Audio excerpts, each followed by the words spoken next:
सबसे पहली बात, मानस जी में संस्कृत में दोहे, श्लोक आदि दोहे, चौपाई, छंद नहीं है। श्लोक सिर्फ संस्कृत में है, बाकी सब जितनी भी चौपाइयाँ जैसे मंगल भवन अमंगलहारी द्रवहु सदशत अजिर बिहारी, ये संस्कृत नहीं।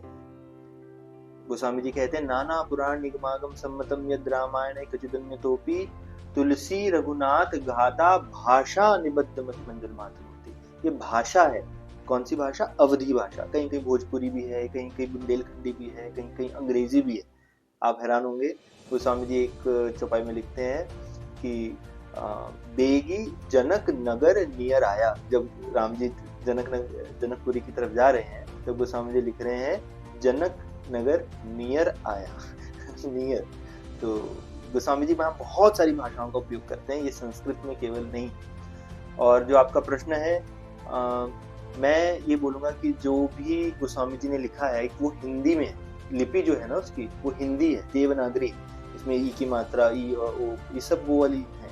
तो जो एक संत ने अपनी समाधि में जो प्रकट किया है, उसको अवश्य पढ़ना चाहिए। मैं समझता हूँ कि आपको उसका अर्थ नहीं समझ में आएगा, तो आप जैसा भी पढ़ पाए मंगल भवन अमंगलहारी करके नीचे हिंदी में अर्थ पढ़ लें।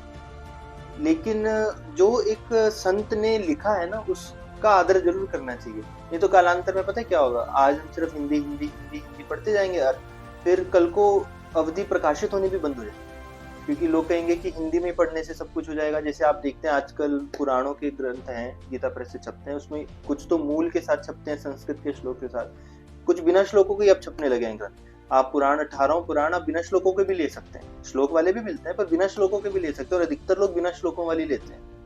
तो धीरे धीरे अगर हम ये नहीं पढ़ेंगे जो गोस्वामी जी ने लिखा है, तो वो लुप्त ही हो जाएगा, फिर सब हिंदी में पढ़ा करेंगे। लेकिन गोस्वामी जी ने हिंदी में नहीं लिखा, गोस्वामी जी ने तो दोहे और चौपाइयों में लिखा है, तो उनका आश्रय जरूर लेना चाहिए। ठीक है, मानता हूँ नहीं समझ में आएगा, धीरे धीरे समझ में आना शुरू हो जाएगा, और जब तक नहीं समझ में आना तब तक हिंदी में अर्थ भी पढ़ लीजिए। लेकिन चौपाइयाँ और दोहे अवश्य पढ़ने चाहिए, ऐसा मेरा आशय है।